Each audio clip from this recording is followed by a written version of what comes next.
guys, how is it going? We have Roger here, and we have Scarlett right here with her tail wagging.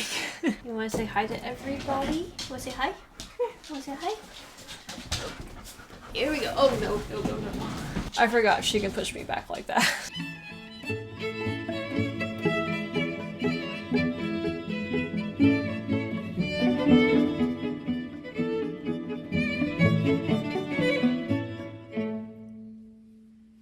Okay, so before we get into weeks 15 and 16, I think that's what we're up to now in the Great War series. We have one more video that I want to do, one of those special videos. And this is the role of airplanes and cavalry in World War I. Two things that I'm really interested in that I don't know much about. I'm really interested in the advent of planes in war, and also cavalry, which was, you know, one of the oldest war I don't know, techniques. That's not right. You know, one of the old cavalry is one of the oldest things used in war. So we have a really old thing and a really new thing. Scarlett is trying to get me to play with her right now.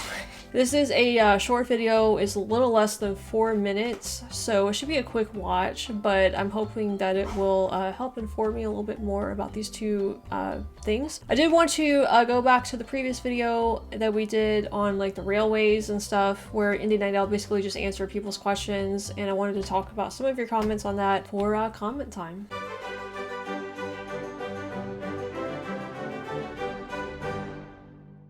So we have Martin Hill, and he says that the gauge on a railway is the distance between the rails on each side. Oh, okay. I think I recall hearing that somewhere in the past before. I thought it was the width of the rails, but it's the distance between them. Okay. The problem with different gauges is that a train cannot run on tracks of a different gauge, obviously, so any passengers or cargo would have to be moved from one train to another, taking up a lot of time. Yeah, and I guess that each country would have had different gauges, and so moving from one country to another probably, you know, was almost impossible. And maybe within the country there were different gauges as well. I think some of you did explain that in some of the other comments. Dave F says early machine guns were defensive because they were extremely heavy, required water cooling, and usually an entire crew to maintain, and as such were extremely difficult to move, hence defensive. Great if the enemy is marching towards you, not much if your army is marching away from your immobile machine guns toward the enemy. Yeah, I did come to that conclusion in the last video. I finally understood what he was talking about. I didn't know they required water cooling though. So yeah, I guess machine guns have evolved quite a bit from the very first ones. Google account. I remember you because you have a very unique name here. Liberia was an American colony in Africa, although it was granted independence long before World War I. It was founded by freed slaves from America, and many were in fact forcibly sent, funded by the American Colonization Society.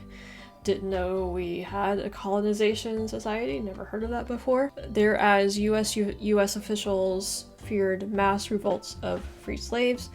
Also, Poland never had any real colonies. I meant to say Portugal, guys, in the last video. I didn't mean to say Poland. I meant to say Portugal because they were talking about the Portuguese colonies in Africa. Poland came out instead of Portugal, so my mistake on that. I did not know Liberia was founded for freed slaves from America.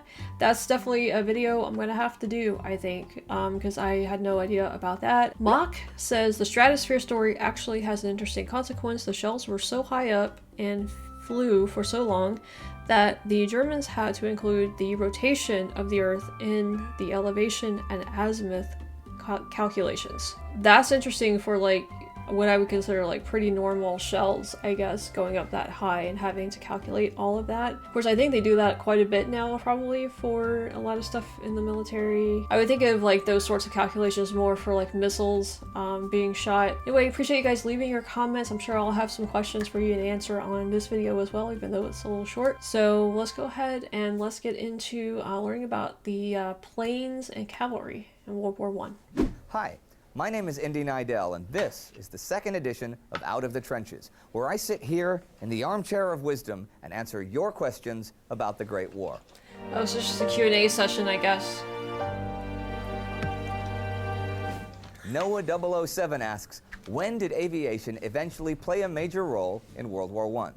It's funny, although when we think of World War I in the air, we think of the Red Baron and Eddie Rickenbacker and the Flying Aces and dogfights, but the main uses of planes in the war were tactical.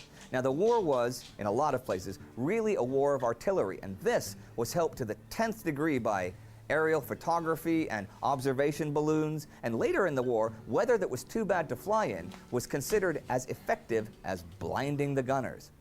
And we don't think about it now, but this was also the beginnings of strategic bombing going on, as the Germans bombed Britain from 1915. Now, they didn't cause a whole lot of casualties, but they did have a huge psychological effect.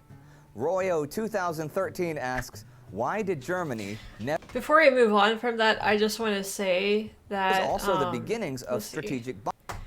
This right here, where they're just dropping bombs by hand. That's crazy. Like, I know that, you know, the engineering with the planes wasn't up to the point where they could, you know, have, like, bomb bays, I guess, and, you know, drop the bombs and all of that stuff. I mean, they were just learning how to fly planes at this point. You know, forget, like, dropping bombs from them, too. So, it's just crazy. I had no idea that they actually dropped bombs by hand like that. Bombing going on, as the Germans bombed Britain from 1915. Now, they didn't cause a whole lot of casualties, but they did have a huge psychological effect. Royo 2013 asks, why did Germany never invade the Netherlands? Well, they didn't really have a reason to. The attack through Belgium was part of the Schlieffen Plan, which originally also called for an attack through the Netherlands, but the German Chief of Staff von Moltke streamlined the plan so it only went through Belgium. The Germans didn't have any gripe against the Belgians, they just wanted to get into France as quickly as possible. Of course, the attack through neutral Belgium brought the British into the war. Attacking the Netherlands at any point would have been, well, pretty counterproductive if you think about it. I mean, there was already a stalemate in the West, and taking troops away from there to fight in Holland for no real reason was not a very good idea. Rodrigo Sanchez asks, could you talk about Mexico in the war? Well, we will in a few years. Now, for you who don't know, Mexico was neutral during the war, but she had plenty of her own war going on since the Mexican Revolution was at the same time. And the U.S. had actually invaded Veracruz in 1914, which is probably a story for another day. But there was a lot of anti-U.S. fervor in Mexico, and this was brought to a head by the Zimmermann Telegram in 1917, which was a German attempt to get Mexico as an ally if the U.S. joined the war with England and France and Russia. Now, the telegram was intercepted by the U.S., though, and this created a huge public outcry in America that generated a lot of support for America finally entering the war.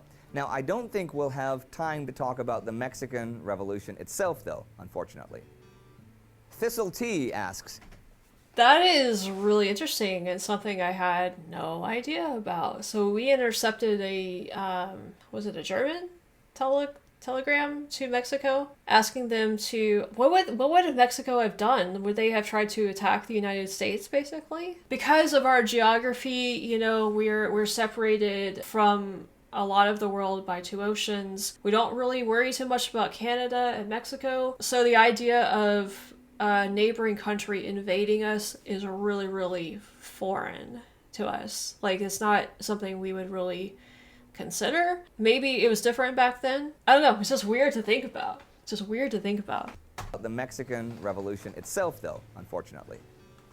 Thistle T asks, will you cover the cavalry charges that took place during World War I, their role, and if cavalry was of any use during World War I?